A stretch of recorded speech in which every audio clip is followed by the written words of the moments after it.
Good evening. It is time to get started. Hope everybody's doing well. I know we've probably got some more folks that are going to be on their way, but we're going to go ahead and get started so we can end when we're supposed to end. All right. After tonight, we have 2 more evenings of study, the 7th and the 14th, and then our class will be finished. And I will send out the final. I sent out the graded tests? If you didn't get yours, let me know, because apparently my mail has been going. Check your spam folders. Apparently some of my stuff that I've been sending out through the email address that I got those from you, sometimes is not going where it needs to go. So just let me know if you didn't. If you got it, great. Then we don't need to worry about it. If you didn't get it, let me know, and I'll make sure. Just check your spam folder first, and then let me know if you didn't get it, and we'll go from there. But after the 14th, on the 14th we'll do a review, and then probably the next couple of days after that, I'll send out the final. If you're taking it for a grade, you got a paper due. If you got any questions about that, let me know. I'll be more than happy to talk to you about that. But let's go ahead. Let's have a word of prayer, and then we'll get started. Father in heaven, we're thankful for the day. We're thankful, Lord, for your blessings. We're thankful, Lord, for your Son. We're thankful for the Word. We ask that you bless our class. Help us to understand and learn, and open our eyes and our minds and our hearts. We thank you, Lord, for all that you do for us. And it's in your Son's name we pray. Amen. Amen. All right, last week, where did we end up? Chapter 42, right? We finished with 42. What has happened in 42? The chapters are a little longer, but there's a lot of narrative that goes on in them, right? I mean, some of the chapters that we've been talking about earlier, there's just a few thoughts going on in them in the entire chapter. But as we get into this narrative of Joseph, you got a chapter, and it's got a boatload of material that's going on. So in chapter 42, what's happened? We know from chapter 41 that there's a famine going on, right? Because that was foretold by God through Joseph to Pharaoh, and now Joseph's second in command in Egypt. Second only to Pharaoh. And he's made these plans, right? You're going to build storehouses. They're going to take up 20% of the harvest. It's going to be kept in reserve, because there are going to be 7 good years of that, and there's going to be 7 years of famine. The famine is going to be what they say is the worst they've ever seen.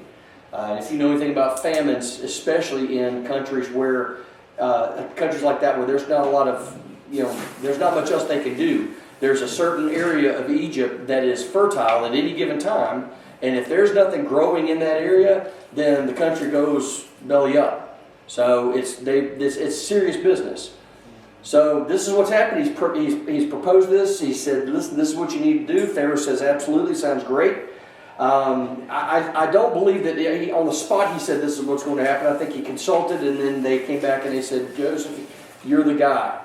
If God is speaking through you and what you're saying is true, then you're the only one that can do this. The only one we believe that can accomplish this." What is significant about Joseph being this, second in command over the entire country of Egypt? What's significant about that? He's not Egyptian. He's not Egyptian, right? The Egyptians for the longest time were notorious xenophobes. They did not like strangers. When I say that, they were perfectly willing for you to come in and trade and do business, but they did not trust outsiders. And for them to make this Hebrew a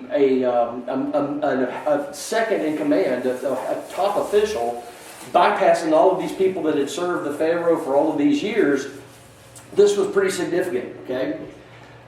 So, this is what's going on in chapter 42. Jacob learns what? What is he? He says Jacob learns that there's what? What's that? Food. There's food. Food where? In Egypt. All right. So Jacob learns that there is grain for sale in Egypt. So what does he do? Being a reasonable man, having a large amount of people that are depending on him. He's got family. He's got livestock. He's got all of these servants. He's got all these people. And remember that he's a sojourner, number one, so he doesn't have property. Number two, he's not really a farmer, is he? He's not a farmer. He's basically involved in animal husbandry. Okay, so it's going to be very difficult for him to feed his animals and his people if he doesn't have some sort of harvest crop coming up for them to feed on. So what does he find out? There's grain, okay, lots of different types of grains that are being cultivated at this time. You got barley, you got wheat, you've got all of these things that are being harvested, but the famine includes all of them, so there's nothing growing up. So as he finds out there's grain for sale, he says to his sons, I've heard that there's grain for sale in Egypt, likely from another trader that's coming up from that area. He talks to him, find out what's going on. He says, go down there and buy grain for us that we may live and not die. Now, some people say, is this a lapse on Jacob's part? I don't believe this is a lack of faith on Jacob's part. You know, the Lord wants us to have faith, but He also wants us to do what? Use what? Common sense, right? Everybody's probably heard that. You probably heard it from the pulpit or from somebody. The guy there's a flood coming and he's in his house and the guy comes up in a boat to the porch. He says, get in. The floodwaters are rising. Get in the boat. He says, no, the Lord's going to take care of me. I got faith. Next thing you know, he's up on top of the roof. And another boat comes by and says, hey, get in there. He says, no, I trust God. Got faith in God's going to take care of me. And then the next thing you know, he's on top of the chimney. A helicopter comes. He says, hey, get aboard. He said, no, I have faith. The Lord's going to save me. Next thing you know, he's dead. He's up in the pearly gates. Peter, he said, what happened? I had all the faith in the Lord. He said, well, the Lord sent you 2 boats and a helicopter. Well, that's kind of that's happening here. Jacob has a responsibility. You can't just sit back and say, well, God, take care of me. He says, I will take care of you. There's some necessary things that you have to do.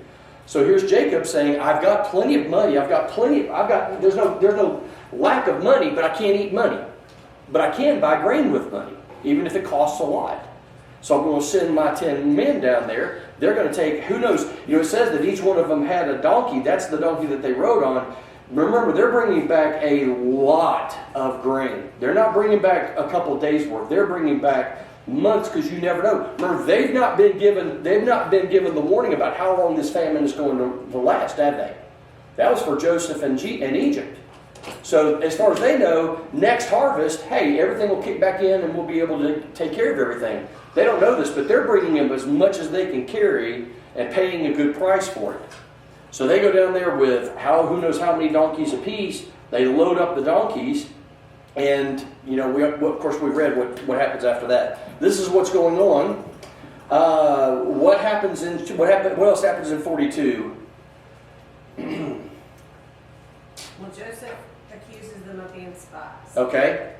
Why does he accuse them of being spies? He's just messing with them.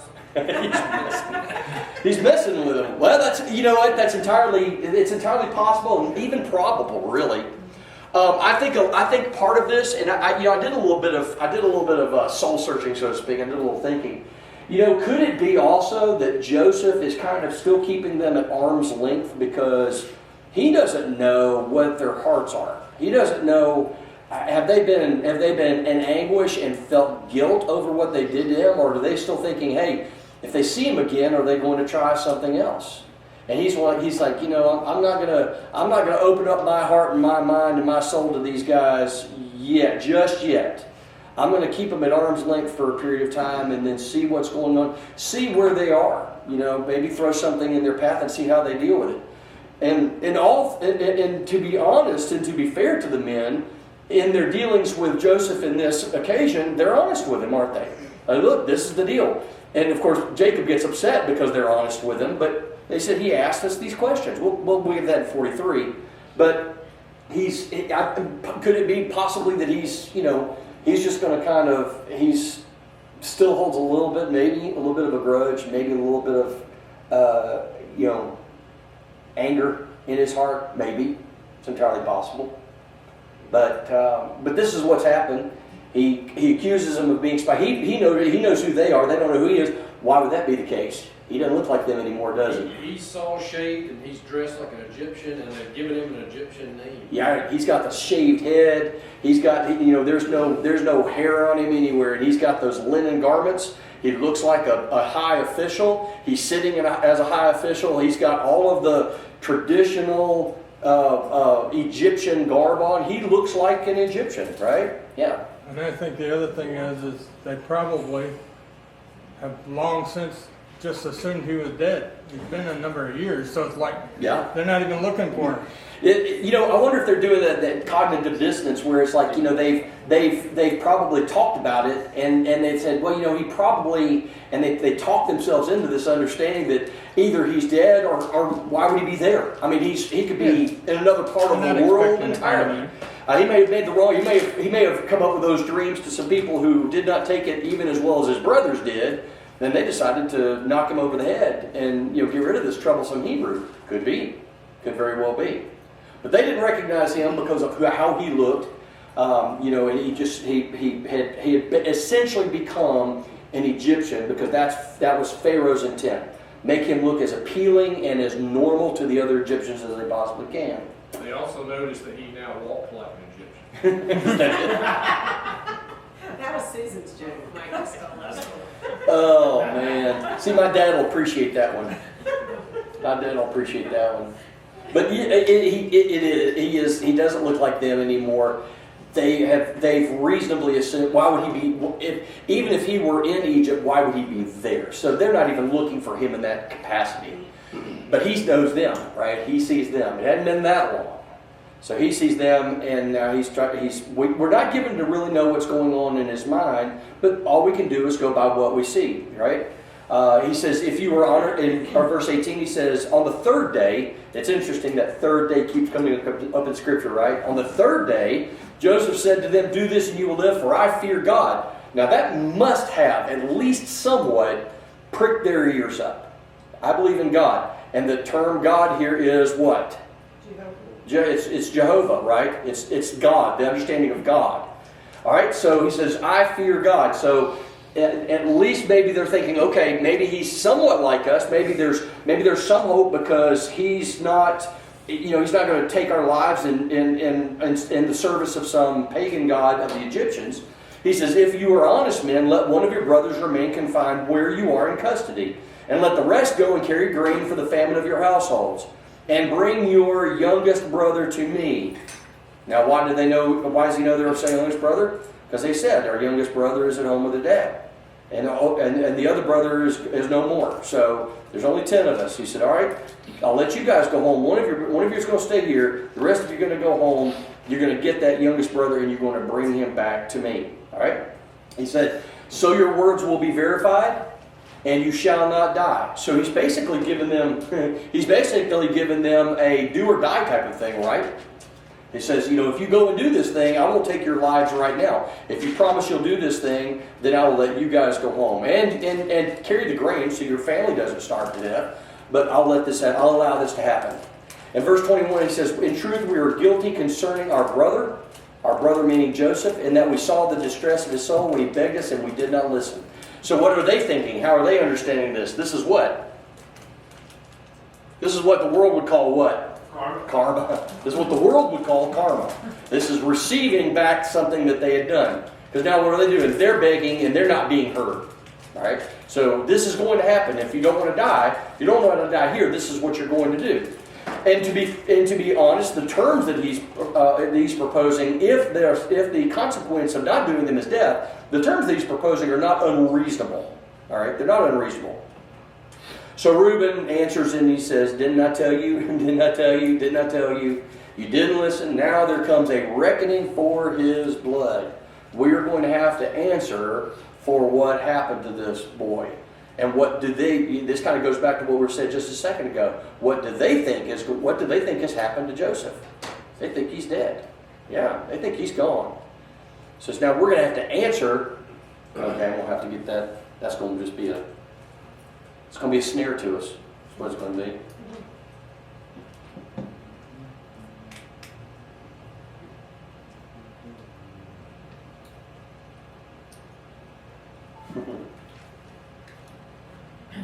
Come on. All right. Okay, so they say, we don't have a choice, right? We don't have a choice. So who do they leave behind? What brother? Simeon. Take Simeon from them. He bounds them. Why Simeon? Who's Simeon? The oldest, right? Simeon's the oldest.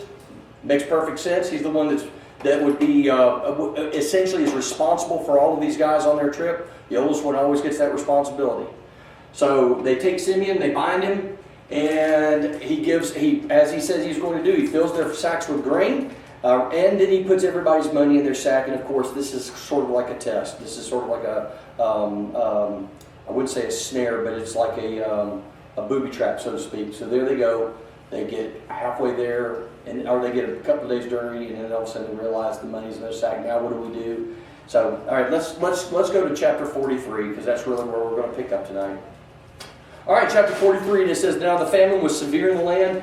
A good question was asked, and I truth be told, it does not specifically tell us in the scriptures how long this is.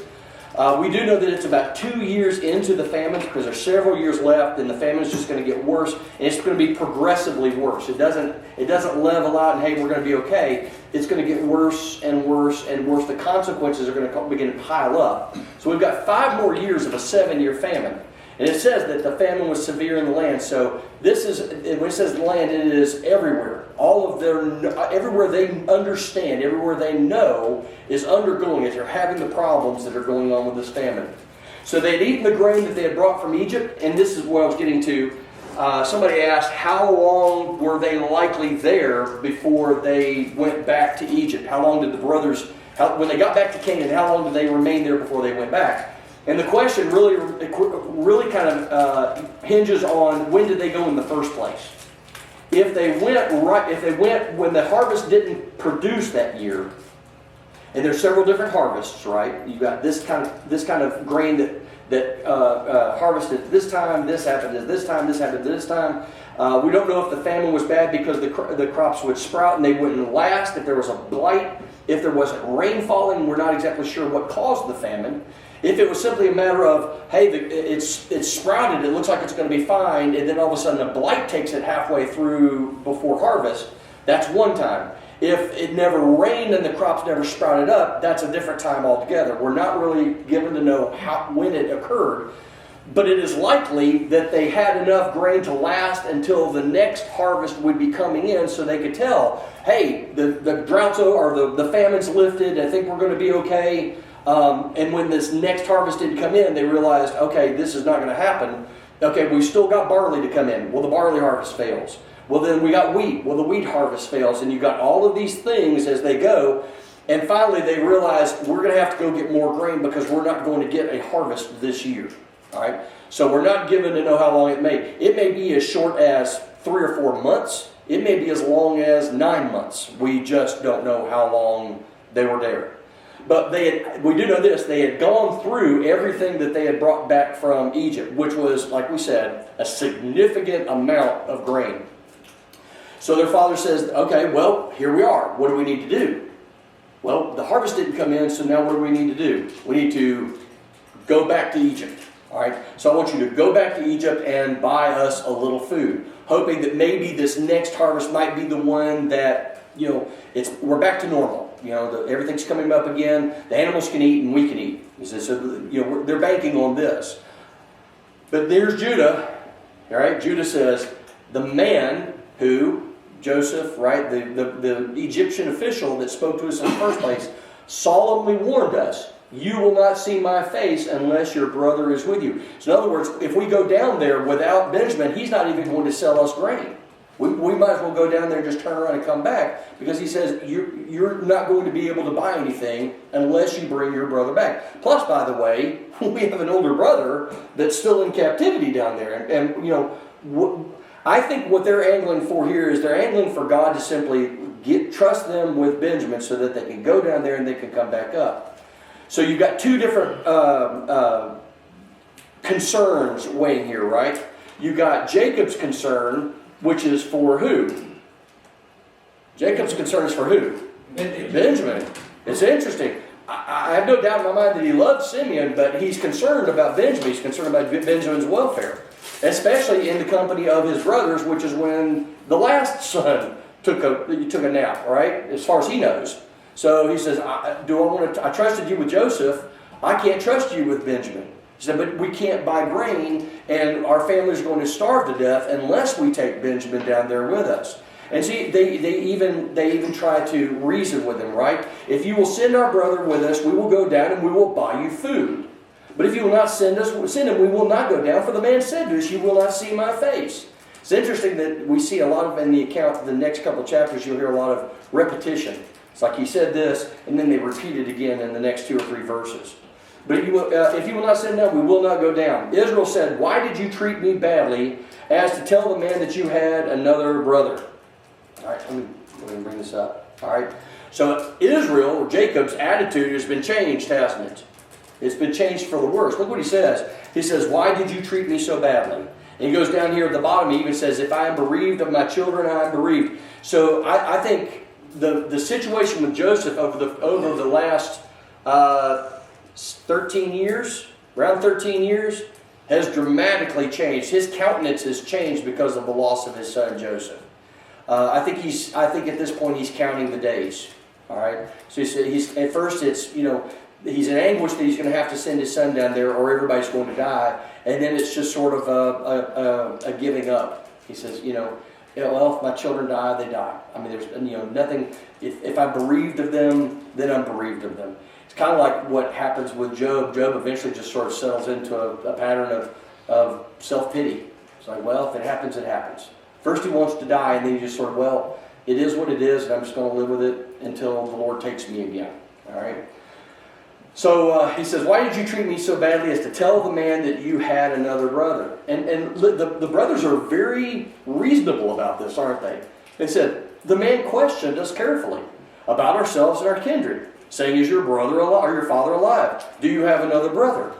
What we told him was an answer to these questions. Could we in any way know that he would say, bring your brother down? Perfectly reasonable on the account of these boys.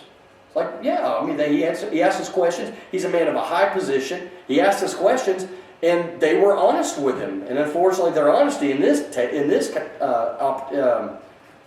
instance ends up, kind of biting him in the rear end, so to speak. Okay.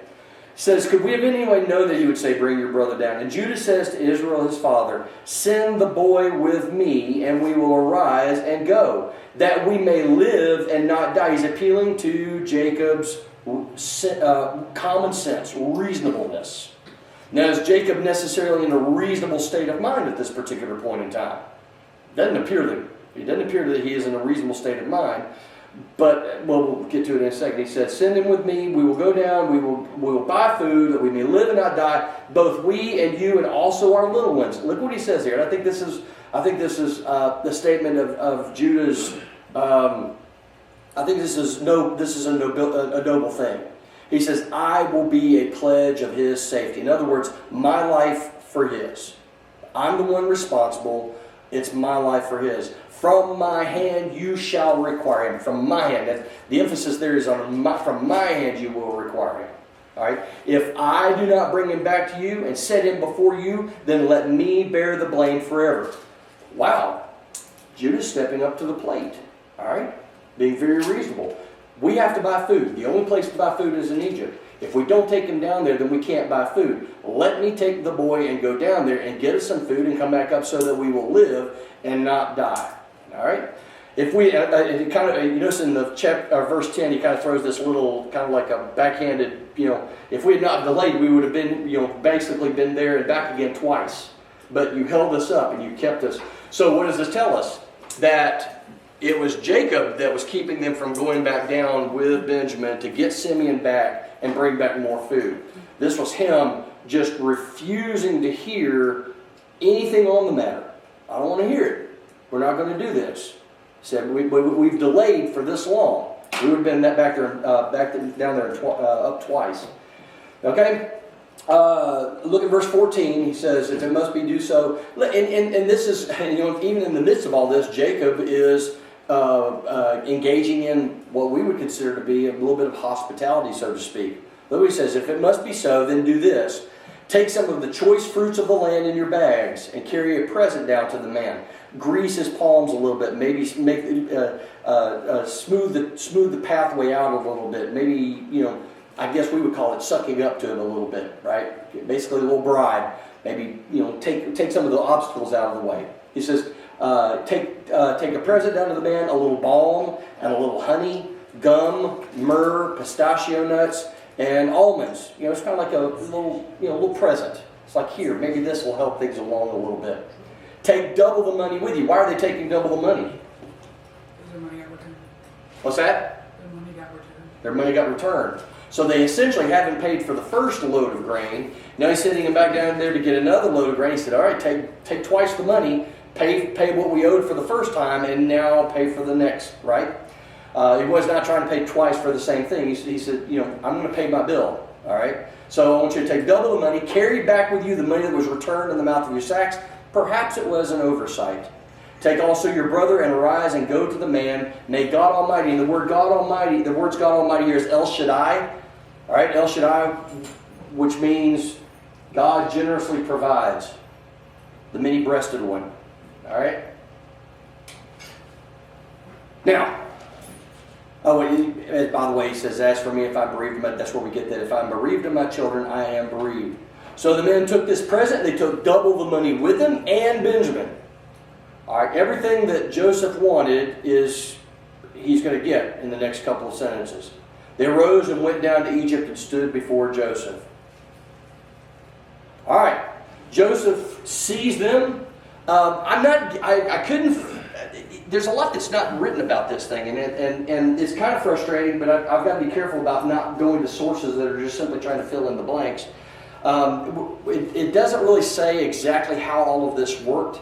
If we know that there were many storehouses that all of this grain was in, we don't know if they started at one, emptied that one, and then went to the next storehouse and emptied everything out of that one, and then went to the next one, so forth and so on. We don't really know, but we know that 20% of the harvest for 7 years was stored up in these storehouses. There's a lot, and they're only 2 years into this. So it could be that they went back to the storehouse that they were selling grain from before. Joseph is still there at the tables, measuring out all this, keeping an eye, overseeing the operation, whatever it is. Remember, he's not having to oversee the collection anymore. Now he only oversees the distribution. And that's his main function. It is not to just wander Egypt making sure everything's going right. This is his responsibility, is to make sure that the people get fed, that the nation isn't dying of starvation.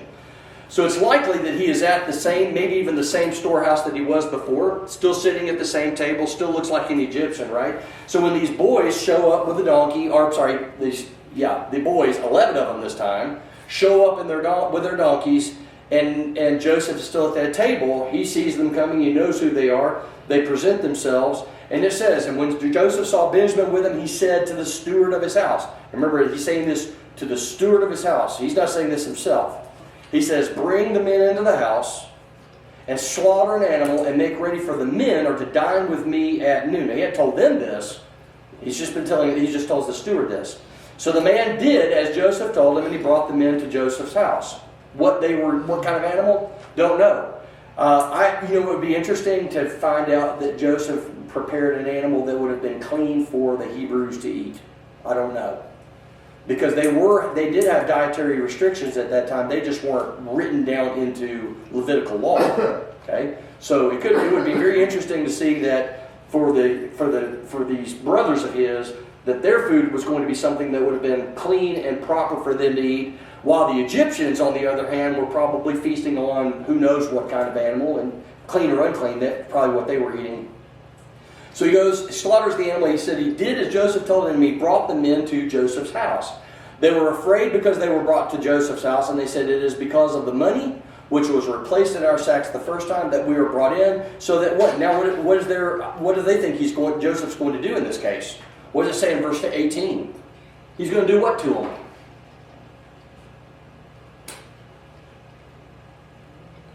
Slaves.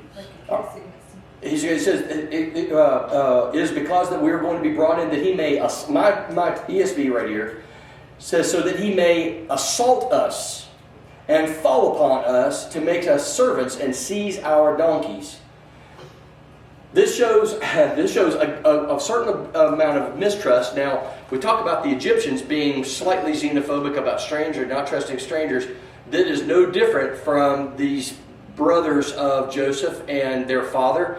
Everywhere they've gone, they have seen the wickedness, they've seen the idolatry, they've seen the fornication, they've seen all of the worst that the world has to offer, because they're sojourners. They've been almost everywhere. They've seen almost everything you could possibly see. So this would not be out of the realm of possibility. They've got plenty of money. They've got donkeys. They're out of their element. This would be a perfect time for them to literally be seized and made into slaves. So they're worried that the thing is going to happen to them that they caused to happen to their brother. All right? So just shows the dichotomy of human nature here. All right? So they went up to the steward of Joseph's house and spoke with him, the steward, at the door of the house. And they said, "O my Lord," speaking to the steward, "we came down the first time to buy food. And when we came to the lodging place, we opened our sacks, and there was each man's money in the mouth of his sack, our money in full weight." So now they're recounting what happened to them the last time they left Egypt. He said, "And we have brought it again with us." The money that we owed the first time, we brought it again with us. "And we brought down other money down with us to buy food. We do not know who put our money in our sacks." The steward replies, he says, "Peace to you, do not be afraid. Your God and the God of your father has put treasure in your sacks for you. I received your money." That's an interesting way of putting it. What you got for me? I think this is something that is worthwhile to pause for a moment. We know through history, 2 Peter teaches that Noah preached to the people. It's not known what he preached, but he preached to the people in his days. We also know that people affected King Nebuchadnezzar. So there's always been men of God who have influenced non-believing people. And I think it's worth noticing here that the influence that Joseph had on this man, this man was an Egyptian, and he influenced so much that this guy believed what he was saying. But sometimes we get caught up with all the other stuff, we miss this, that even back then, God expected people to proclaim his name, Jehovah. Does that make sense? Sure, makes sense. You think about it as he does it. Who put the money back in the sacks? Now, I'm not talking about the individual person, because we really don't know exactly who it was that put the money back in their sacks. But who, essentially, when it comes down to it, who did put the money back in the sacks? It was Joseph, right? Because Joseph would say, "Hey, put every man's money back in his sacks." That's what he said. All right. So essentially, Joseph put the money back in the sacks. But look who he ascribes it to. Didn't ascribe it to Joseph. He didn't say Joseph said, "Put your money back in your sacks." He said what? "Your God and the God of your father has put treasure in your sacks for you. I received your money." God is what? Magnified. God is proclaimed. All right? Because he says this, "Your God and the God of your father." Who's the God of their father? Yahweh. El Shaddai. Right? Elohim. That's the God of Jacob. That's the God of you. That's your God, and your father's God is the one that's responsible for what happened. Don't worry about this. It's interesting. He says, "I received your money." He says, basically, it's the idea that I got your money, but your God's the one that put it back in your sack. It happened the way it's supposed to happen. It happened the way it was intended to work out, and God is giving the glory for it, which I think is very interesting. Like I said, coming from an Egyptian. Who, he didn't say our God, he says your God, God of your father. He's not my God. I worship that snake over there. So that has nothing to do with anything. All right? But then what does he do? Hooray, hooray, huzzah, what happens? As soon as this occurs, who's brought out to him? Simeon. So Simeon, who has been in custody, did a little bit of extra biblical research, and the scholarly understanding is that Simeon was likely in bondage. He was bound for only about 3 days, and then he was released from the prison, and he was allowed to remain. He had to remain as a hostage in Egypt, but he was not sitting in a prison cell for all of this time. He was a hostage in good faith.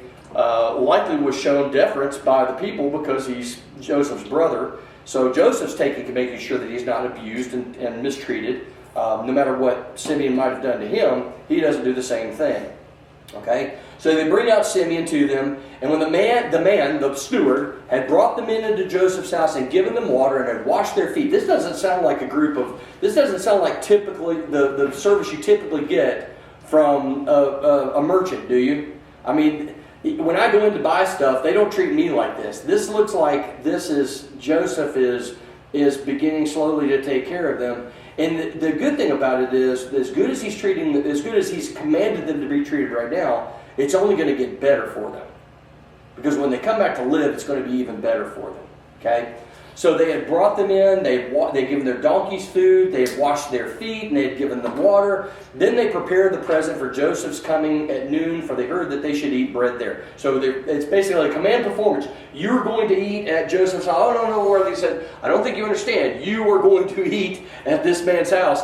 And I'm sure they used his Egyptian name. They didn't use the word name Joseph. They didn't use anything that they would have understood. And I can't remember. I put it up there, but I can't remember what Joseph's Egyptian name was, but that's certainly the one that they were using to him. So they still don't know who this man is. Just that he's behaving very strangely for an Egyptian official in the position that he's in. All right?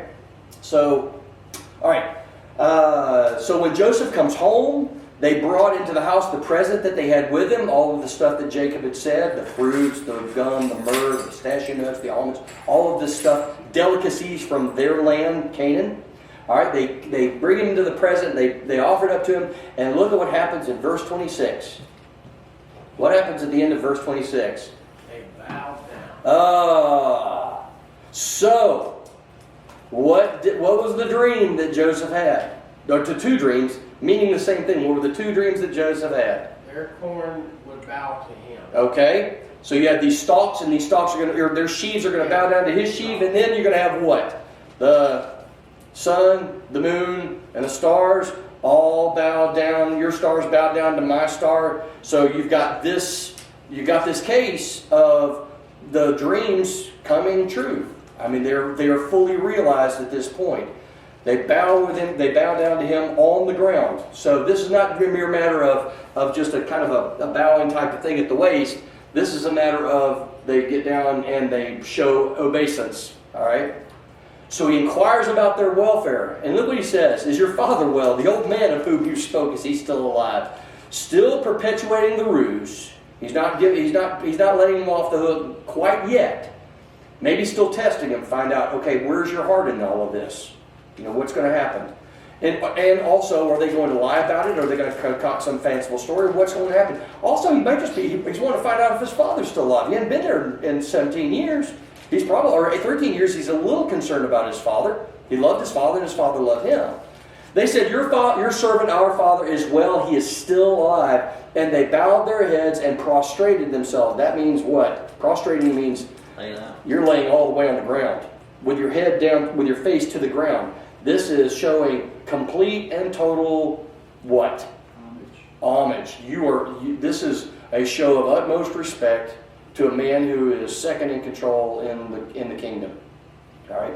It also shows that they're not too proud to do what would be expected of them in the circumstances in which they find themselves. All right. So in those 13 years, Joseph has changed a lot, hasn't he? Certainly. Physically, emotionally, spiritually, maybe even. But also, I think maybe the brothers, because of their guilt they feel, and maybe in what they've done, the fact that their father, when they went back, they were probably, correct me if you think I'm wrong, but as they're on their way back from selling Joseph into slavery, they're probably thinking, well, we got rid of that problem. We sold the dreamer, we got some money to divide up between the two of us, and we don't have to worry about him anymore. Until they got back and told their father. We don't always realize the results of our sin for people other than ourselves. We think that we've relieved ourselves of this uncomfortable specter of our sin until we realize what it does to all the other people in our lives. So now you have this old man who's, is this, in the way they did it, is this your son's coat? Knowing full well they didn't do it was their son's coat. And he looks at it, and then they allow him to draw these conclusions in his mind and do not correct him when he says, it must have been a wild animal that tore him apart. And he weeps and he bereaves his son. And all the while, I hope there's a little bit of me that's thinking that when this happens, that maybe, just maybe, they felt a good deal of guilt while it was going on. If not then over the succeeding years, the 13 years that Joseph's been out of the picture, that as they see their father, get older and having to live with that idea that his son was torn apart by wild animals, that maybe they changed a little bit along that way as well. Maybe not, maybe so. I think most people have given enough time, kind of mature into that kind of an understanding. All right? So he says, is your father well? He says he's still alive, and they bow their heads, they prostrate themselves. And then he lifted up his eyes, he saw his brother Benjamin, his mother's son, and said, is this your youngest brother of whom you spoke to me? God be gracious to you, my son. And I think in verse 30 we see, I don't know if you can read this and not feel at least a slight understanding about what Joseph's going through. I didn't when I was a kid. I didn't understand it. It didn't mean anything to me. It was just it was a Bible story to be learned from. But this idea that Joseph can't even contain himself. He can't control his emotion. He has to excuse himself from the gathering, and he has to go outside, and he has to cry because of seeing this brother that was different from the rest of his brothers, right? He was different from the other 10. Why is Benjamin different than the rest of the other 10? They have the same mother. They have the same mother, right? There's a kinship there that's not the same. Now, with this in mind, as you read through the rest of the account, all the way up into really the book of Samuel, you're going to see that the tribes, there's this generational trauma that's passed down through the tribes. I wasn't quite sure about this whole idea of generational trauma, but I think in some cases it can certainly be there.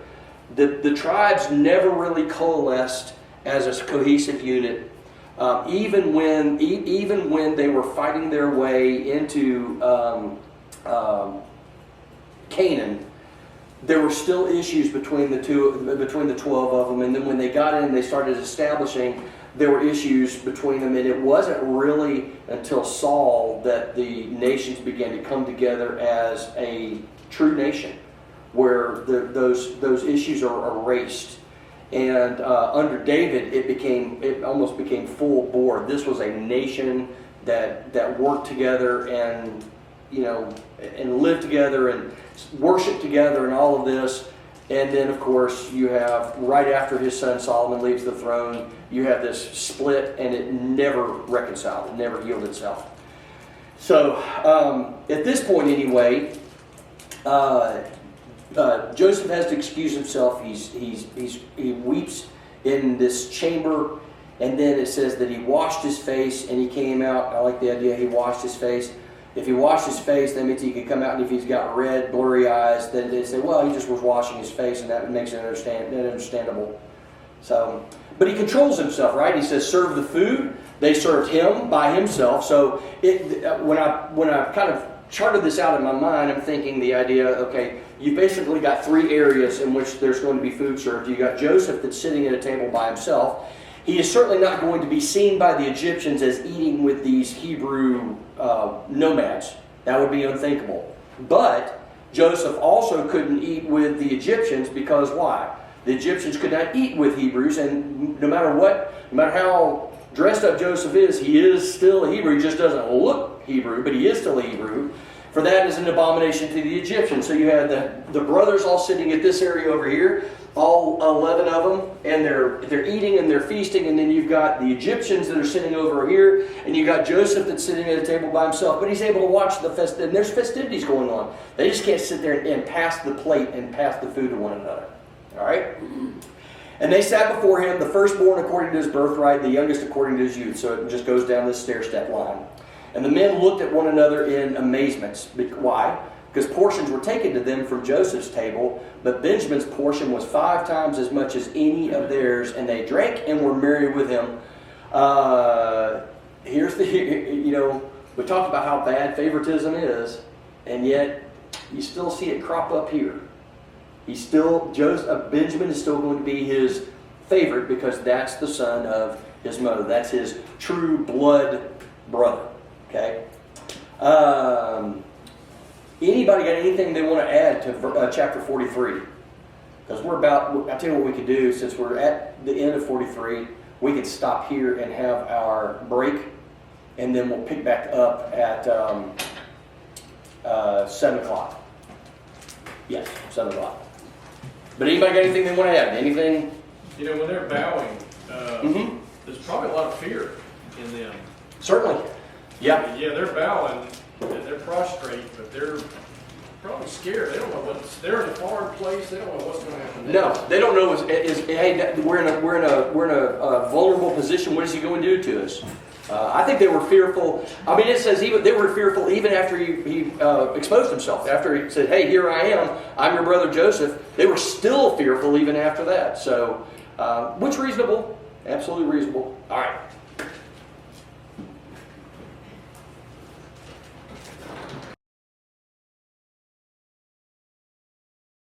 Chapter 44, we're in chapter 44, 43, that Joseph and his brethren have been feasting. What's going to happen here is going to make this, these brothers, as we were talking about this at the break, how frightened these brothers, even while they're sitting there eating at this feast, they're essentially waiting for the shoe to drop. What's going to happen? Is this man going to get us in here? He's going to get us, are we going to be feasting and he's going to come in and claim we violated some Egyptian norm and now we're going to have to pay for this? What's going to happen? What is he going to do to us? Surely this second in command guy is not, why are we all of a sudden now his favorite people to be around? Why is he taking such an interest in our family? Why is he giving all of this food to our brothers? All of this stuff that's going on, and we're going to see here in the first part of chapter 44 that it's reasonable for them to, they're on this yo-yo, up and down, up and down. Oh, everything's good. Oh, now what's going to happen? Oh, okay, everything's good. Simeon's been released. Oh, now what's going to happen? So let's look at chapter 44, and we see where, again, they're kind of put in this position of being fearful of their lives, even to the point of making a very rash vow, so to speak. So he says, "And he commanded the steward of his house," this is Joseph now, Joseph commands the steward of his house, "Fill them in sacks with food as much as they could carry. Put each man's money in that mouth of his sack." Sounds familiar, right? "And," here's the last thing, "put my cup, my silver cup, in the mouth of the sack of the youngest with his money for the grain," knowing full well what he is going to say to them and what likely is going to be their response. So he did, the steward does as Joseph tells him to do. Now here again we think about, why is Joseph still tormenting these boys? The feast, in most people's minds, the feast would have been a perfect time for him to say, "Hey guys, it's me. Even though I don't look like me, it's your brother. And hey, we're having this big feast, and this is going to be, we're in a great position, and here we are, this is what we're going to do." He doesn't. He allows them to, go through this feast, enjoy themselves, and then to get up the next morning and decide they're going to go home, which is they need to do. Remember, they're there for a purpose, right? To get Simeon, to show Benjamin to this guy, this strange Egyptian man, and then get food and come back home so that the people can be preserved. But this is what happens. So the steward does as Joseph tells him to do. As soon as the morning was light, the men were sent away with their donkeys. They're heading back home to Jacob. They'd only gone a short distance from the city. Don't know how far a short distance is. Doesn't really matter. They were only a short distance away. Joseph says to his steward, the man that he had told to do all of these things, he said, "Now, get up, follow after the men, and when you overtake them, say this thing to them: 'Why have you repaid evil for good?'" Does this sound like foreshadowing what's going to happen a little bit later on? Why have you repaid evil for good? All right. "Is it not from this that my Lord drinks," talking about the silver cup, "is it not from this that my Lord drinks, and by this that he practices divination? You have done evil in doing this." Now, I scoured every journal, every article that I could find to see if it was ever assumed that Joseph ever promoted himself as drinking from a silver cup and practicing divination, or was this just simply a part of the ruse that he's perpetuating on his brothers? Don't know. Couldn't find anything, so I'm not going to speculate on it. But he does take the silver cup, and he does tell them to say that to these guys, so that maybe the ruse is not given up too quick. Now it's like, now you've stolen this cup, and my master needs this cup in order to say the things that he says. He says, you've done evil in doing this. So he does what the steward does what Joseph tells him to do. He gets up, he rides after them, he overtakes them. All right. It's likely that he's not by himself. All right. If you're gonna force 11 guys that know how to fight if they need to fight, you're going to get these 11 guys with all of their stuff to turn this big train around and head back to the city. You're going to need some muscle. But he goes, he overtakes them, he speaks to them these words, the words that Joseph said to tell him. That's exactly what he tells them. Kind of like this steward's a lot like Joseph, right? He does exactly what he's told to do, and everything turns out the way it's supposed to. They said to him, the brothers say to him, why does my Lord, speaking to the steward, why does my Lord speak such words as these? Far be it from your servants to do such a thing. Behold, the money that we found in the mouths of our sacks we brought back to you from the land of Canaan. We paid our bill from last time and paid your bill from this time. How then could we steal silver or gold from your Lord's house? There's the rash vow. Whichever of your servants is found with it shall what? Die. All right, this is just foolishness. Why would you say such a thing? They're spouting off when they don't need to. You could say almost anything else, but essentially the idea of shall die. Does this not give you the impression that if whoever is found in it, we'll kill him? This blood will be on our hands. We'll kill him. He shall die, not by your hands, but look, if he took it and he's found in our company, it's found in our company, then we'll be the ones. We'll take care of the issue. I think this also goes to show that they don't believe that it's in their bags. We didn't steal it. You steal it? No, we didn't steal it. Nobody stole it. So we know it's not with us. So hey, we'll be happy to make this rash vow because we know this cup is not going to be found on our persons. So he says, "Let it be as you said." The steward says this. "Let it be as you said. He who is found with it shall be my servant, and the rest of you shall be innocent." Hold on now. He who is found with it shall be my servant. So the steward doesn't say that this guy's going to get killed, that we're going to kill him or you're going to kill him. Instead, he'll be my servant. And you, and the rest of you shall be innocent. All right? So things change a little bit. Hey, we'll kill him, and then we will be your servants. No, the one they find it with will be my servant. The rest of you can go free. So this sounds a whole lot better to him than the first thing. So what do? Each man quickly lowers his sack to the ground, and each man opens his sack. And he searched, beginning with the oldest and ending with the youngest, Benjamin. And the cup was found, of course, in Benjamin's sack. They tore their clothes. Why did they tear their clothes? It's common to that part of the world. As a matter of fact, if you go to a lot of places, they still do that. If there's some tragedy, some terrible thing that's befallen them, you'll see oftentimes. And we're not talking about they tear them. They tear the seams out. They'll pull the sleeves, and it's just a way of showing anguish and grief and sadness and sorrow. What's going to happen? I think they're probably more sad that it's found in Benjamin's sack, because you look back to what they had to promise Jacob in order for Benjamin to even be allowed out of the property.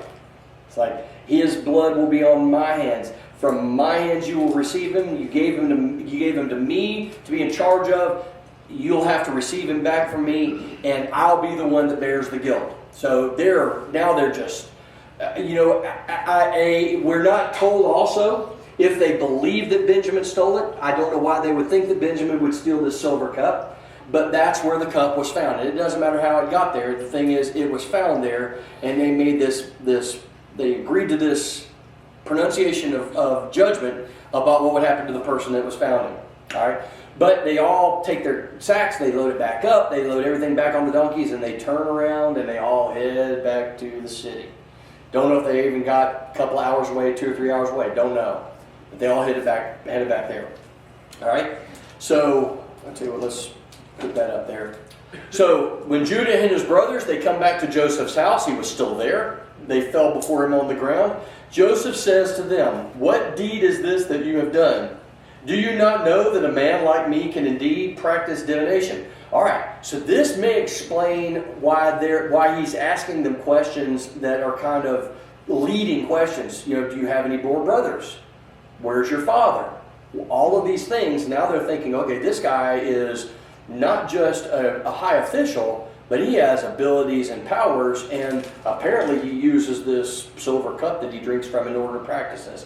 I thought about that, and from what I understand, it's the idea of looking at the dregs of wine at the bottom of a cup. They would drink it, they would swish it around, they would drink that last thing, and then they would look in, and however the I don't know what they call it, but the stuff that's left behind, the residue from wine, settles to the bottom, and they would look at it, and they would conjure up some meaning behind whatever it was that was left in the cup.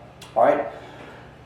Judah says, "What shall we say?" I mean, really, we have no excuse. Is essentially the terminology here. We have no excuse. What can we say? It was found. How can we clear ourselves? God has found out. Look at what he's. Now, I want you to look at this really carefully. God has found out the guilt of your servants. What does this mean?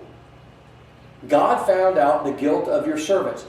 What do you think they're thinking of at this particular point? Is it the guilt necessarily in the taking of the cup? Or is it the fact that the brothers, that this guilt has been building up with them for a long, long time?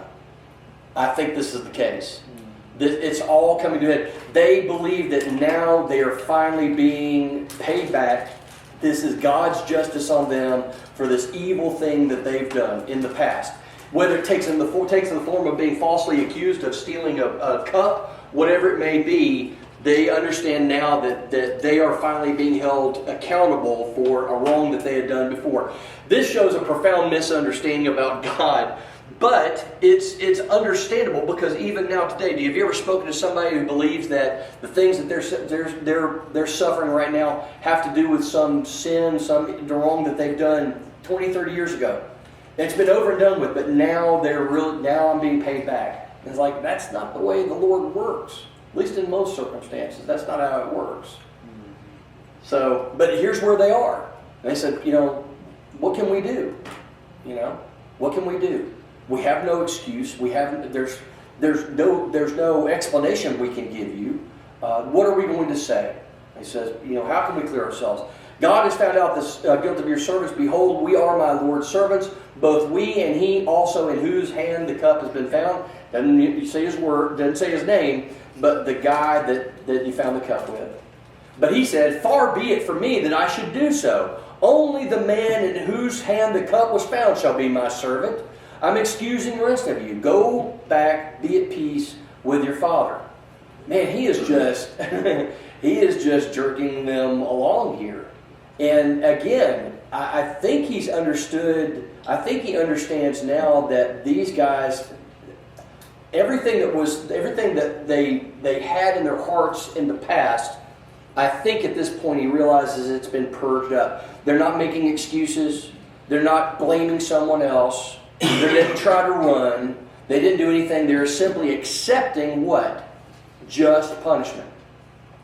Maybe now he understands. Maybe now he knows these guys have, their mindset has changed to the point where now I can fully reveal who I am without them attempting some shenanigans, which was certainly the case back 13 years ago. You couldn't trust them. You know, what are they going to do? Okay? So, he says, "As for you, the rest of you, the 10 of you, go back to be with your father."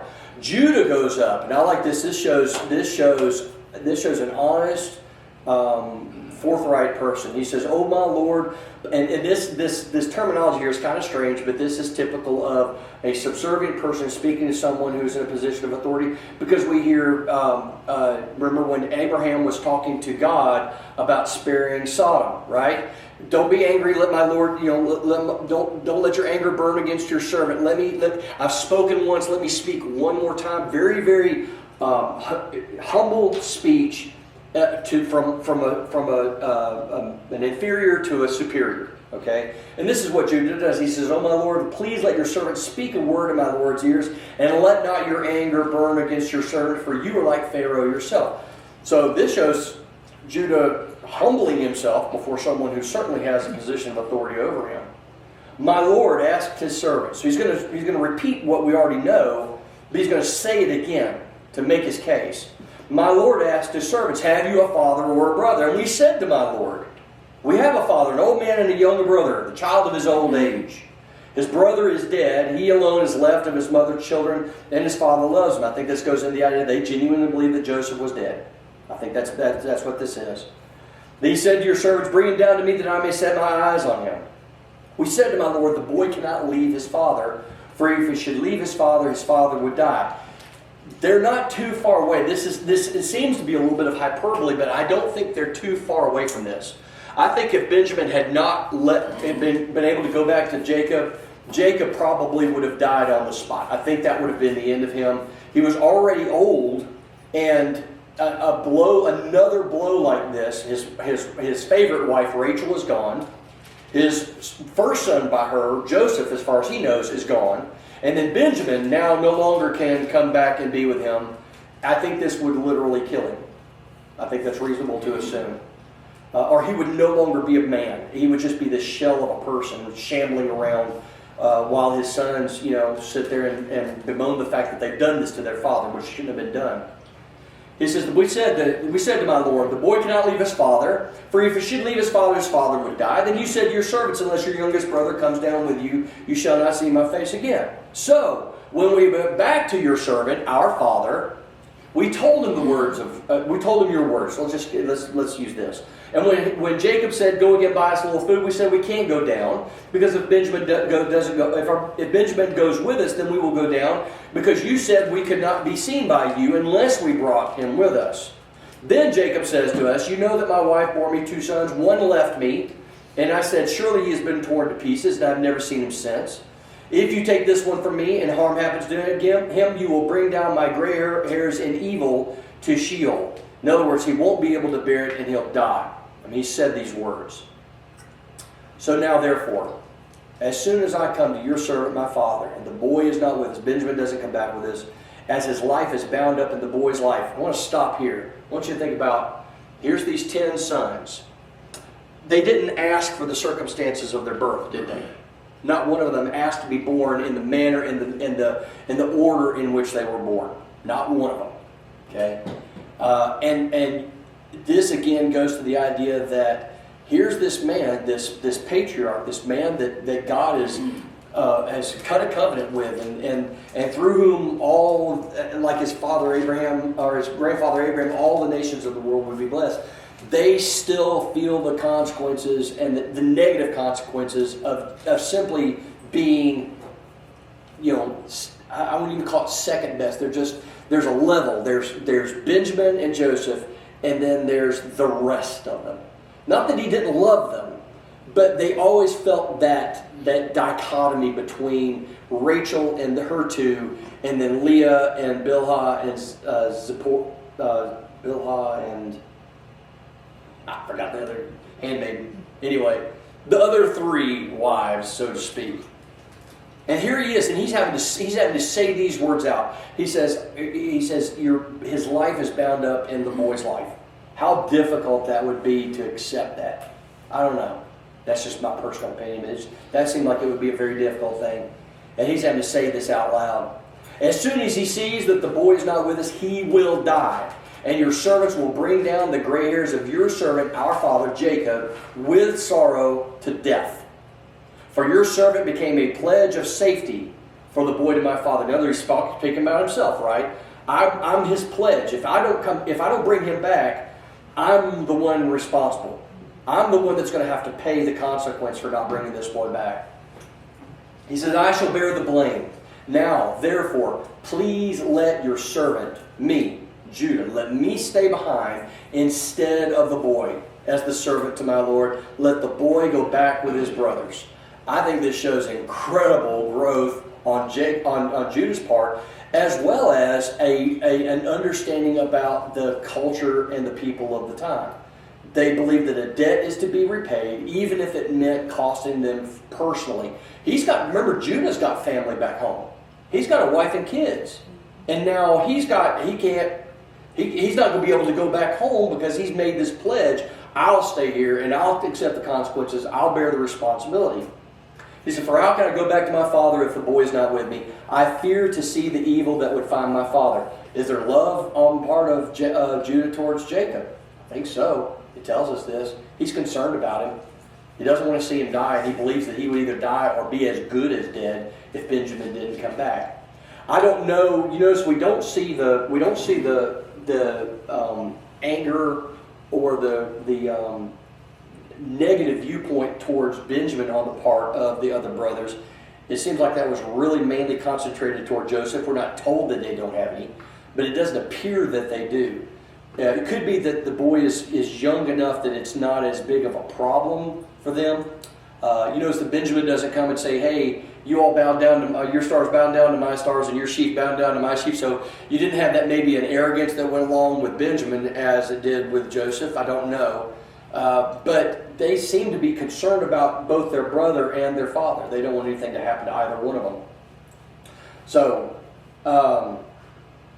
anybody got anything they want to add to this before we go on? We'll finish up with the next chapter.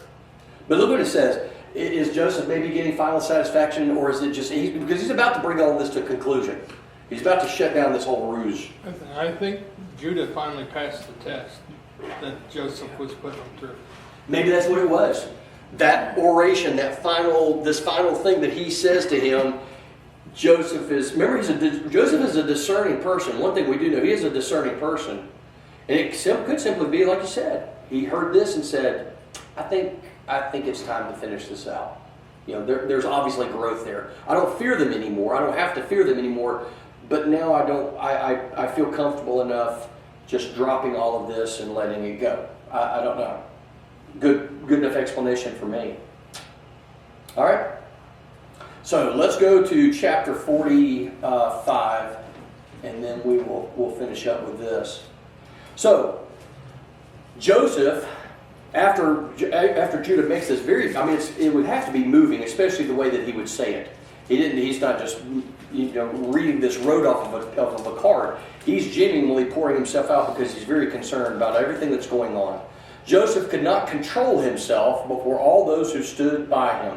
Now, all those who stood by him, all of the functionaries, all of the second in commands, all of the little peons that do Joseph's bidding and in his office, maybe it could be that the expression of that kind of emotion was not acceptable in Egyptian society. That would be unseemly for Joseph to be seen weeping over all of this. He may not want them to know yet that this is his family. He wants to it would be a very difficult thing for him to drop the illusion, all of this kind of stuff, all the while these little functionaries are just aghast that, Joseph's family's here and they're Hebrews, and now what do we do? And, this I don't know, but this is the case.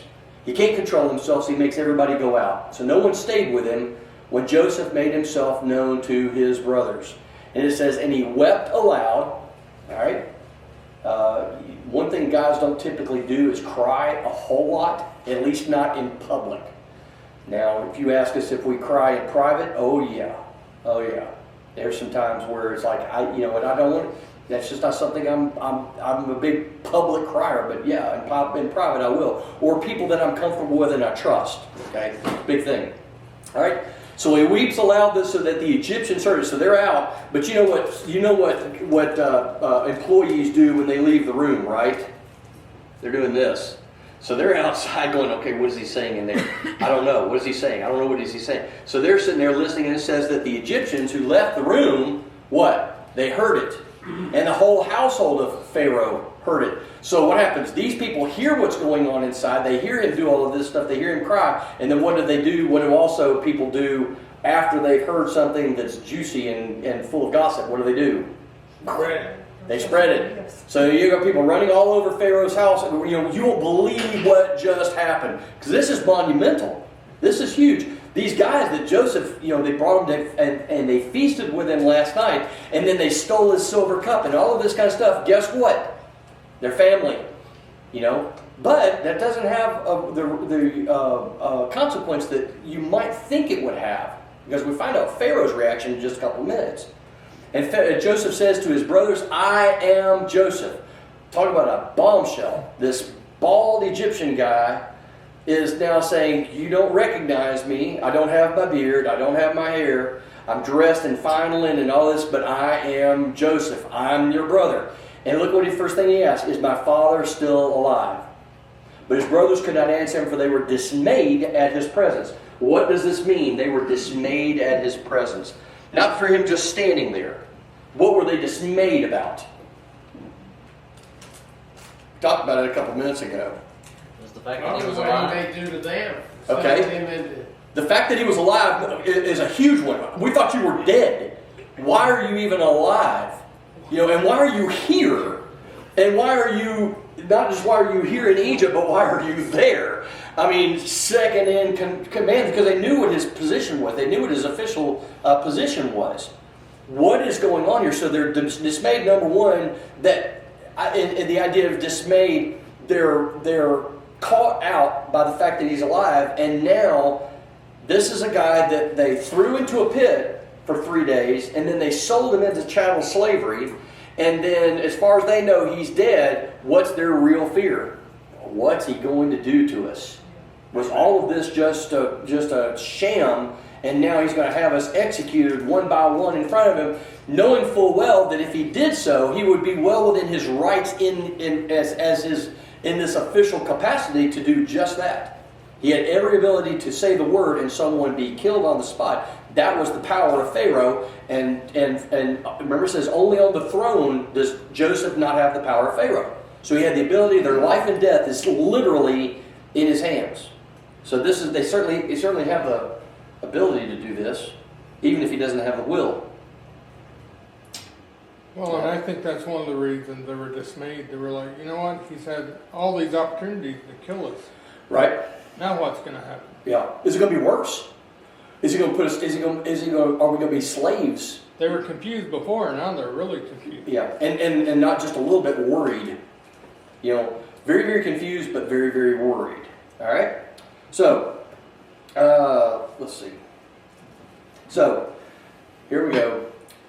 They were dismayed at his presence. So we got 2 or 3 things going on which would make them as worried and as concerned and as upset and confused as they possibly could be. So Joseph says to his brothers, now not only has he dropped the bomb in their presence, now he's going to set things straight. He's going to get things right between them. He's going to set their minds at ease. Say, look, I don't. Well, let's read it. It says, "Come near to me, please." So this is the fact that they were not allowed. They didn't just run up and approach him. They were kept at distance from this man. He was a powerful. Joseph was powerful. They didn't just come up and hug him. They were at a distance. So he says, "Come near to me." Okay, you can approach. It's not a problem. So they came near to him. He says, "I am your brother Joseph," and he says, "whom you sold into Egypt." All right. So yes, I'm that same Joseph. I'm the one that you abused in such a way. I'm the one that you threw into a pit. I'm the one that you pulled out, and instead of restoring me to my father, just letting me go home, your anger and your impatience and whatever you want to call it with me induced you to do something to me that brethren are not supposed to do to one another. You notice a little bit later on, the Israelites are commanded in Levitical law that you cannot sell a fellow Hebrew into slavery. You can't do it. You have to willingly go into slavery. You cannot kidnap someone to sell them. You cannot sell them on. That's not the way things work. Whether this instance has something to do with that command, it certainly has an inference there anyway. He says, "I am Joseph, whom you sold into slavery, or sold into Egypt. And now, put your mind at ease. Do not be distressed or angry because you sold me here. Let that get out of your mind. Don't worry about it anymore. I'm releasing you of that guilt.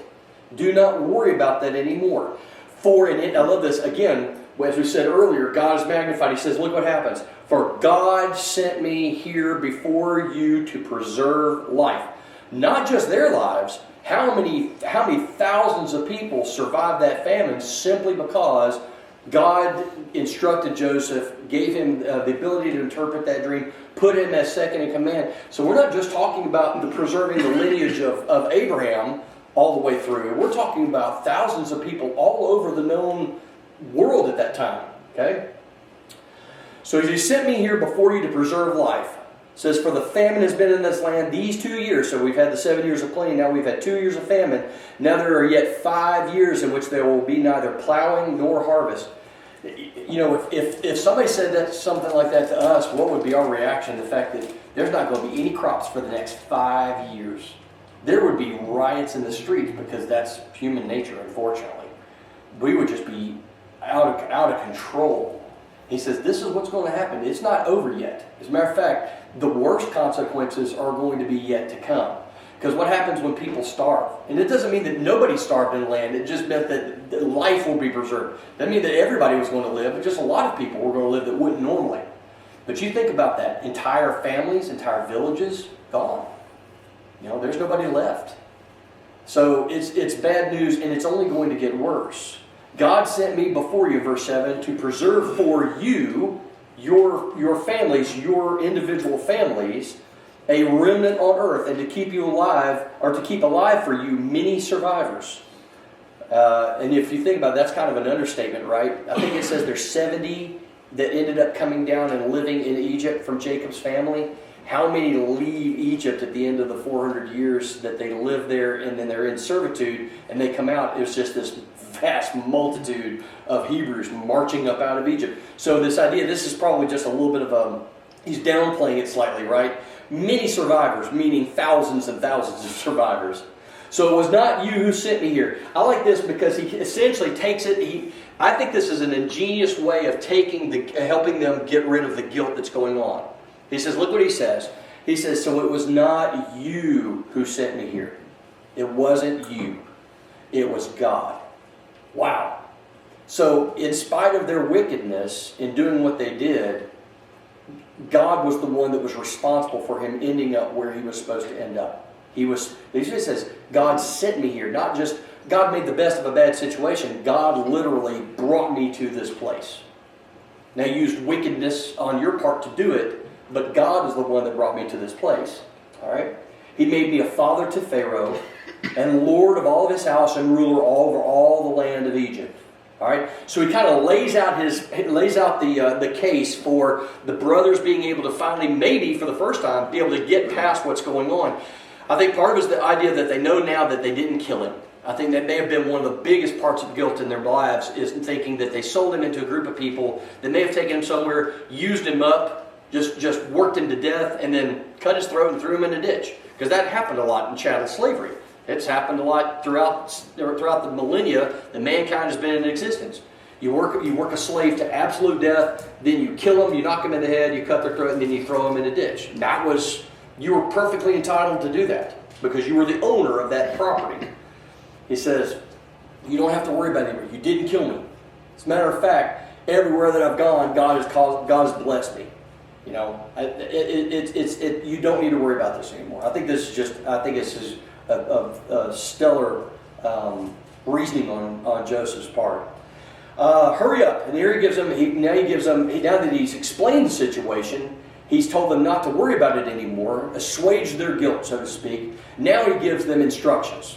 Now this is a man who's used to people, when he tells them to do something, what do? Right? You know, it's not even a question. It's like, when he says jump, you just say, how high? Okay? Says, now, this is what you're going to do. You're going to hurry. You're going to go to my father and say to him, thus says your son Joseph. Now, if they just showed up and said, okay, we're back. Joseph said such and such. You know Jacob, what's going to go on with Jacob in his mind? Well, we find it here as soon as they get back. I mean, Jacob's just boggled, right?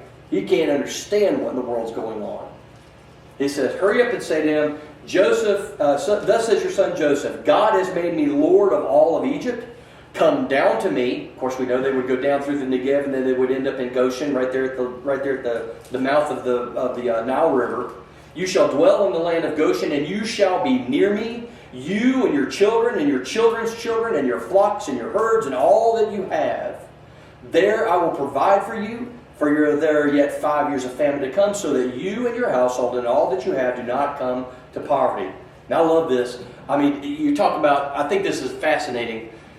Joseph is essentially acting as we talked about the idea of a typification. I think here Joseph is acting as a type, again, a type of Christ, right? What does Jesus say? Come unto me what? All ye that labor and are heavy laden, and I will give you what? Rest. What is he doing here? He said, you come down to me and I will take care of everything. You'll have plenty of place for your cattle. You'll have the best of everything. You'll have the fat of the land. Remember, most of the people didn't live in Goshen. Goshen was the place where laborers worked. That's where the place where herdsmen worked. The Egyptians didn't care for any of that. They lived more in the desert end of Egypt. Because once you get out of the land of Goshen, it's sand and dunes, and it's not very attractive. But that's where the well-to-do, that's where the sophisticated, that's where the elite, the nobility lived in the houses down on the Nile a little bit further down. So you're going to live up there, and nobody's going to bother you. You're going to water your herds. You're going to feed your herds. Everything is going to be taken care of. All the crops, you'll have the crops right there before they ever make it to Pharaoh. Okay, so he is literally bringing them to Goshen, the land of plenty. All right? He says, I'm going to provide for you everything that you have. You don't worry about anything. And verse 12, he says, and now your eyes see, and the eyes of my brother Benjamin see, that it is my mouth that speaks to you. This is Joseph. I'm speaking to you as your brother. You must tell of my father of all my honor in Egypt and of all that you have seen. Why would they do that? Convince him, right?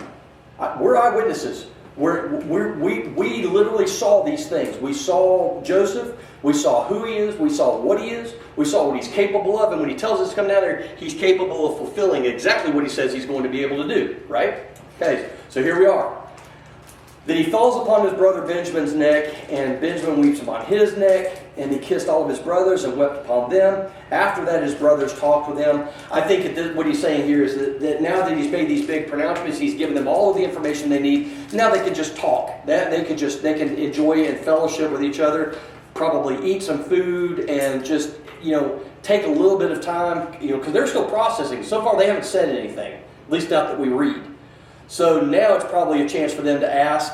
Maybe there's a little bit of we're sorry. We had no idea, and this is why we did what we did, and it was wrong, so forth and so on. But this is now his brothers get a chance to just kind of open up, talk to him, maybe let him know what's been going on at home. This is what's happened, and these people have gotten. Are you married? Yeah, I'm married. I've got 5 kids, and so this is just a chance for fellowship after the fact. Now, we left off a couple seconds ago talking about the idea that the servants, after they hear what's going on in that room, what do? They go and they scatter, and everybody hears about it, right? That's the idea of a grapevine. So all of these servants have scattered and told everybody what's going on, and Pharaoh's household, they didn't live in the same place. Pharaoh's household now knows about this, so now we got to find out what's Pharaoh's take on all this, because this is kind of important. Joseph's made these very expansive plans for his whole family to come down here, live in the very best lands in Egypt, have all of this stuff. Pharaoh is certainly going to have some sort of an opinion on this. This is his second in command. You think about it, in the President of the United States, when he extends an invitation for someone to serve on a cabinet or in a position, what do? They vet, right? They find out, okay, here's this man or this woman that's going to take this post. What about their family? Can they be something be tied to them that's shouldn't be good? Da da da da. So all of this stuff, Pharaoh's going to want to know a little bit about this. All right. So in verse 16, we get the indication about Pharaoh's idea, and it's a good one, right? When the report was heard in Pharaoh's house, and this is likely after a full report. This is just not when the people go and say, because they say, oh, he was crying. Well, what's going to happen if they just say, well, Joseph was crying in his home? How many stories are going to come about? As many people as there are. If there's 20 servants, there's going to be 20 different reports, and every one of them is going to be a little bit different. But now the real report, what actually happened. These are Joseph's brethren. This is what happened, and he's invited them to come live. So when the full report was heard in Pharaoh's house, Joseph's brothers have come. It pleased Pharaoh and his servants. And Pharaoh himself says to Joseph, say to your brothers, do this. load your beasts, go back to the land of Canaan, take your father and your households and come to me, and I will give you the best of the land of Egypt. He's basically repeating what Joseph said, right? All right? He's basically saying the same exact thing. We don't know that he knows what Joseph has said. This sounds like Pharaoh's just making a determination on his own what he's going to do for this man, who's basically preserved his entire kingdom, right? He will give you the best of the land of Egypt, and you shall eat of the fat of the land. And you, Joseph, are commanded to say, do this. Take wagons from the land of Egypt for your little ones and for your wives, and bring your father and come. Have no concern for your goods, for all the best of the land of Egypt is yours. Now, this is one of those other things, and this is just sort of like a little bonus information. What I understand, from what I was able to understand, is that the Hebrews, the people of Jacob's household, they would not have used wagons, they would not have used wheeled conveyances to take all of their stuff. All of the grain that they had was taken back on donkeys. It was loaded up on beasts of burden, it was carried back. Pharaoh is saying, I want you to take my wagons that can carry all kinds of stuff. Because you think about it, if they said, I want you to bring everything here, what are they going to have to do? What is that going to be like? You got 70 people just in the households, all of the servants, all of their goods, everything, and you're going to have to cart this back. Do they have enough donkeys to even carry stuff like that? I mean, they probably stretched their resources just getting the food back to from Egypt to Canaan. It says, I want you to take personally my wagons, wheeled conveyances. I want you to go up there, load everything. It's like the Beverly Hillbillies, right? Just load everything up, come on back. It says, this is what I want you to do. Take it, have no concern for your goods, for the best of the land of Egypt is yours. So don't worry about anything. If you have to leave something behind, don't cry about it. If you have to leave a tent behind, don't worry about it. I've got you. I'm going to take care of you. Basically, Daddy Warbucks. Okay? So, what did they do? There's a question. They've been given marching orders by both Joseph and Pharaoh. So what did the brethren do? Verse 21. They did? They did it. They did it. Their prayers have been answered. You think about it. They were going to have to, for 5 more years, they were going to have to keep coming back down and buying grain. Keep coming down and buying grain. Keep coming back and buying grain. And doing all of this stuff. Now, all of their problems literally have been solved for them. They no longer had to worry about anything. Everything was taken care of. Because what we have to remember is that wealth and power have privilege, right? Do you think the Pharaoh was, even in the midst of the famine, do you think Pharaoh was going hungry? No. No way. Pharaoh still had the choicest of everything. If there was anything growing, he and his household got first shot at it. If there was food, he got first shot of it. If there's anything, Pharaoh got the best of it first off. And so essentially, Joseph would have been getting the same thing, and now his family is going to receive the same thing. So Joseph gives them wagons, according... Okay. Now calm down. All right. Okay. They did so. He gave them wagons. They gave them provision for the journey. He gave all of them a change of... I like this. The idea of change of clothes. Why would he give them a change of clothes? Why would he give them a change of clothes? Interesting. Didn't they just tear their clothes? They did tear their clothes. They did rend their garments asunder. Okay, so he gives them a change of clothes so that they can go back home, and it doesn't appear that they have suffered any kind of sorrow whatsoever. Right? They're going to be fully clothed and look good. Do you think Joseph gave them the kind of clothing that they were wearing, or the kind of clothing that he would be wearing? Most likely what Joseph would be wearing. So now they're going to come back, and they're not going to be dressed in the woolen clothes, the ragged woolen clothes that a shepherd would typically wear. They're going to come back looking a lot like Egyptian nobility, even with their long beards and the hair and all of this kind of stuff. Their appearance is going to be changed some way. So he gives them all a change of clothing, but to Benjamin he gave 300 shekels of silver and 5 changes of clothing. Old habits still die hard. He's still his brother as opposed to his brothers. Right? To his father, he said as follows: as Jacob gave of the type of goods of the land of Canaan, now Joseph is going to extend that courtesy, and he's going to load him up with the good things of Egypt, and 10 female donkeys loaded with grain, bread, and provision for his father on the journey. So he's taking care of everything. He's sending them delicacies from the land of Egypt, as well as enough food to get them there and all the way back on the return journey back into Egypt. And then he sends his brothers on the way, and as they departed, he says to them, do not what? Do not what? Quarrel on the way. Why would he have to tell them not to quarrel? These are brothers. They're a very specific type of brother, weren't they? It seemed like it was just the 10 of them against Joseph. And I don't think that was really just the case. I believe that the sons of Leah fought against the sons of the other handmaids. The sons of the handmaids fought amongst themselves. They all fought against Rachel's kids. This was a dysfunctional group of brothers. And Jacob is riding herd on them the best that he possibly can to keep them from just killing each other half the time. And it was probably a very difficult family situation all the way around. So he's probably telling them, look, if you quarrel, it's going to you're going to end up costing yourself something. We've established goodwill here. Don't mess this up on the way home.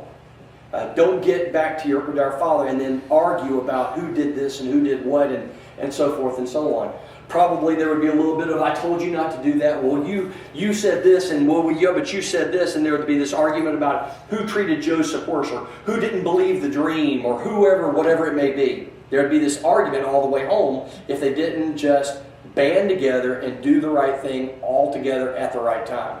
So it's interesting that he had to caution them, but don't quarrel along the way. Don't stop and argue and fight. Okay, we're right now we're in a united front. It's us against the world, which is really how God wanted them to view it in the first place.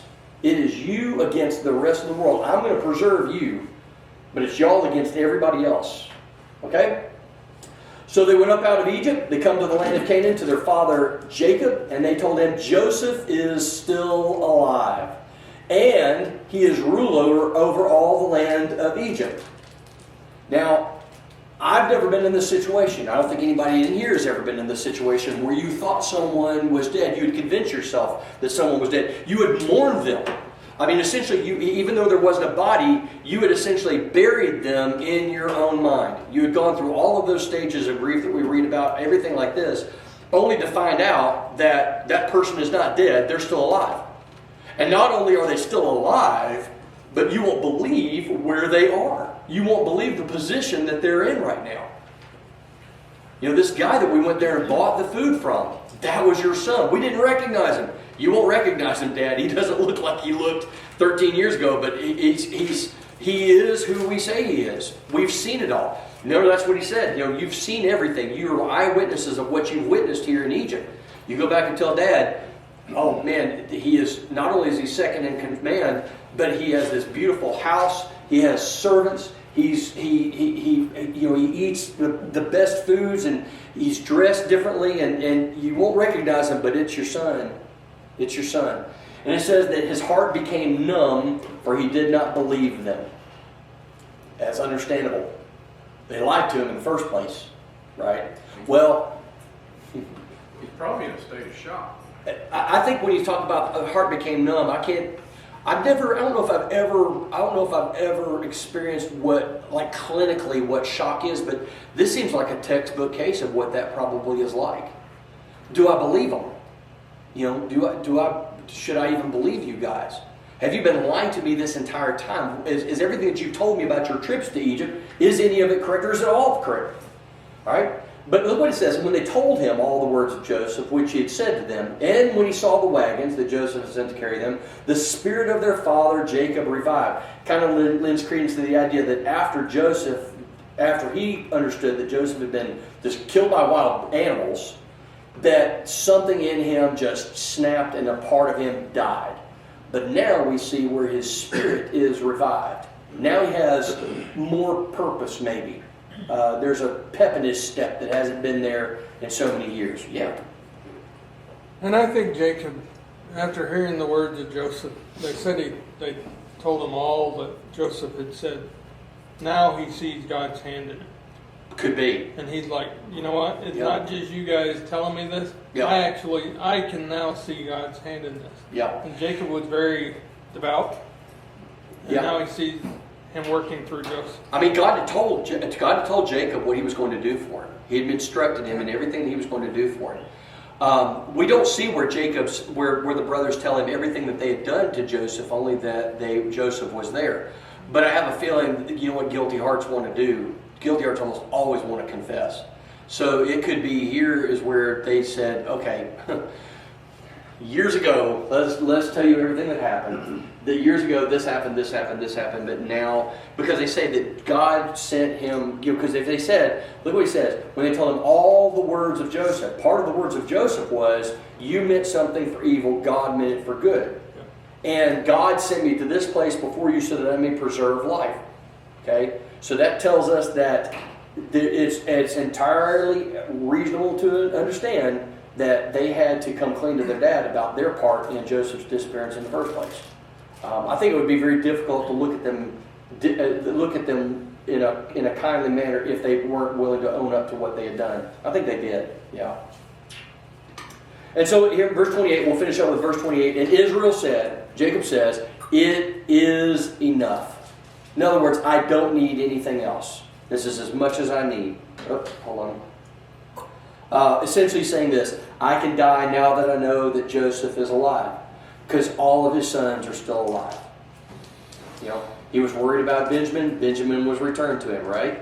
He was worried. He would mourn Joseph, and Joseph is alive and well, and apparently doing well in this foreign land. So, you know, I can imagine at this point, Jacob was like, I can breathe for the first time in so many years. I can take a deep breath, and my days aren't just filled with looking at my sons. You know, you think about it. I wonder, did he hang on to that robe? Did he hang on to that coat of many colors, even as bloody as it was? Did he hold on to that as a remembrance of his son that had been killed? And did he take it out every so often? I mean, think about it. As adults, if something happened to your child, what would you do? It would cripple us. It would cripple us. I told, several times, my wife and I will talk, and she'll say, she said, I don't want to worry you. Or she said, but what would you do? And I said, I'd be like Job. You'd have to bury me. I said, I wouldn't want to go on living. I would. I'm not going to take my own life, but I would not want to go on living if something happened to my kids. I wouldn't want to. I would, but I wouldn't want to. But you better believe if you talk to people, they've lost a child, and guess what? That child's bedroom is a sanctuary. You don't touch it. You don't mess anything up with it. The door stays closed, and every once in a while, I knew a lady, and it was just her and her son. Her son passed away unexpectedly at a fairly early age, 18, I think he was 17, 18 years old. And she said, Chuck, I don't want you to think I'm crazy. I said, I don't think you're crazy. She said, that room is exactly the way it was when he died. And I said, understandable. She said, I know that sounds strange. I said, it doesn't sound strange at all. She said, every so often I'll just go in, I'll sit on the bed, and I'll just sit there for about 30 minutes to an hour, and I'll think, and I'll pray. And I said, you don't have to explain anything to me.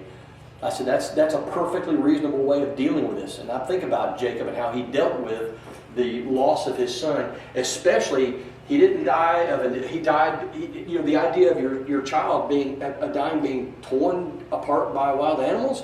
I mean, what would that do to a parent? That would just it would crush a parent. Now, not only is he not dead, but he says, I want you to come live with me because I've got more than we could possibly use. I want you to come back and live with me. So this is this idea of a family reunion, so to speak. Okay? All right. Anybody got anything they want to add? Because we're going to stop there rather than get involved in the next chapter. Anybody got anything? Yes. Question. Yes. Do we know how many years between Joseph and Benjamin there were? You want to get into an interesting argument? Start asking that question, because there are two different trains of thought, or actually there's more than two predominant trains of thought. There are those who believe that Benjamin had not yet been born when Joseph was sold into captivity. Joseph was sold, and then Rachel gave birth to Benjamin, and then Benjamin, and then Rachel, of course, passed. But that happened when he went into captivity.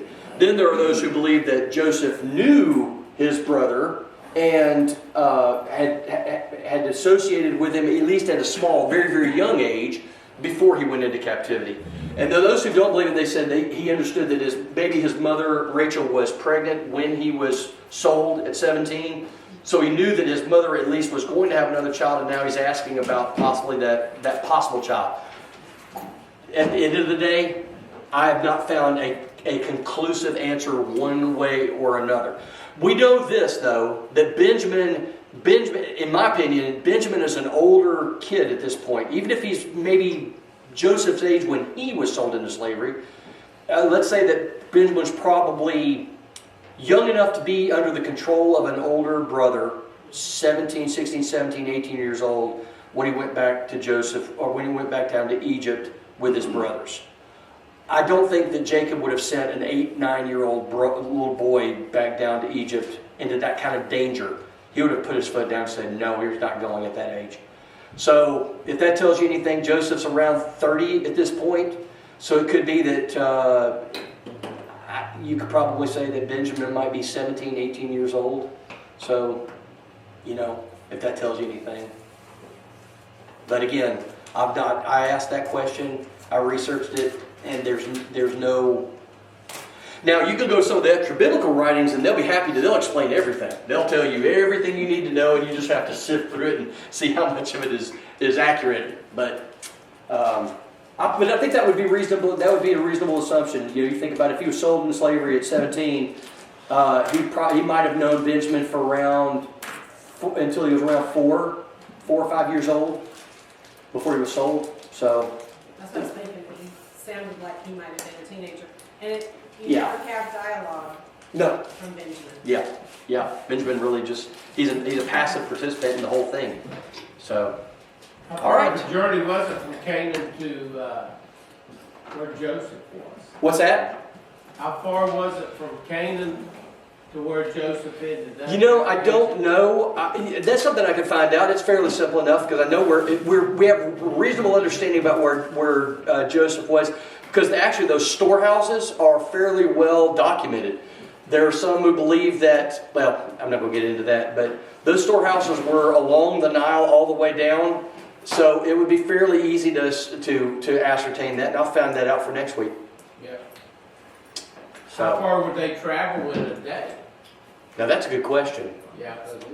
I mean, it's not a weekend trip. It's not a weekend trip, and you got hot desert, and I don't know if they would have tried. You wouldn't have traveled at night. I know that sounds low. We'll just travel at night, but the problem with traveling at night is you've got bandits, and with a high resource or high cost commodity like grain, it would have been fairly simple for a group of bandits to descend on them, take their stuff, they'd kill them. So likely at night they were encamped, protecting each other, and they would travel during the day as long as they possibly could. But again, it was definitely not a.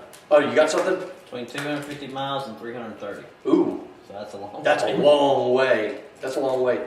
I'm thinking at a walking distance with laden animals, you're not going to get very far in the course of a day. You're not going to get. It's not going to be a huge distance.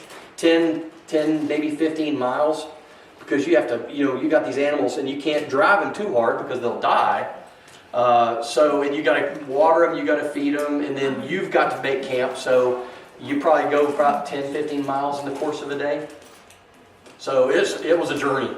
It was a journey. Oh, yeah. All right, folks. Thank you so much. Appreciate it. We will see y'all next week.